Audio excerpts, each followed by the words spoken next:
Hi friends, ఈ సకినాలతో పాటు నంచుకోవడానికి దొడ్డు మిరపకాయల పచ్చడి చాలా బాగుంటుంది. ఇప్పుడు అది ఎలా చేయాలో చూపిస్తాం చూడండి. ముందుగా 1 కేజీ దొడ్డు మిరపకాయలు తీసుకొని వాటిని కడుక్కొని తొడిమలు తీసుకొని మూకుడులో వేసుకోవాలి.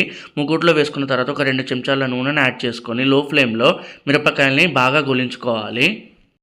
ఇలా మిరపకాయలు బాగా గోలిన తర్వాత వాటిని తీసి పక్కకు పెట్టుకొని చల్లారనివ్వాలి. చల్లారిన తర్వాత గ్రైండర్లోకి మిరపకాయలు వేసుకొని, అలాగే మనకు కిలో మిరపకాయలకు పావు కిలో ఉప్పు అనేది పడుతుంది.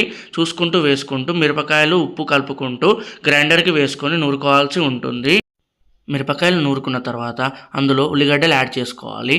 అలాగే మనకు కిలో మిరపకాయలకు 3 చెంచాల చక్కెర అనేది పడుతుంది. మరొక విషయం ఏంటంటే, ఇందులో వాడేటువంటి ఉల్లిగడ్డల్ని అసలు వాష్ చేయకూడదు. పైన ఒక లేయర్ కానీ 2 లేయర్లు కానీ తీసేస్తే సరిపోతుంది. అంతే, ఎంతో టేస్టీ అయిన, రుచికరమైన మరియు స్పైసీ అయినటువంటి దొడ్డు మిరపకాయల పచ్చడి రెడీ.